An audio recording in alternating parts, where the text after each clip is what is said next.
Järgnevalt räägime sellest, kuidas impressis liikuda erinevate esitlusvaate režiimide vahel. Need vaated on osaliselt ja enamuses leidavad siit ülevalt. Kõige tavalisem vaade on normaalvaade, siis kindlasti liigendusvaade, millest ka juba mõne sõnaga on räägitud, märkmete vaade, jaotusmaterjal ja slaidi sortimise vaade.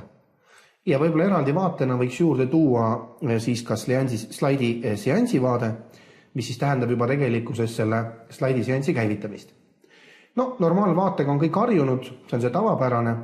Slaidi sortimise vaate mõte on selles, et siin te näete kõiki oma slaide korraga ja saate soovi korral neid näiteks ringi tõsta ja omate ülevaadet, et mis järjekorras mis tuleb ja näete ka siin väikest viisi sisu.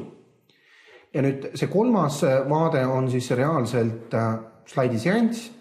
Te saate ta käivitada siit nupust või klaviatuuri pealt F5 klahviga.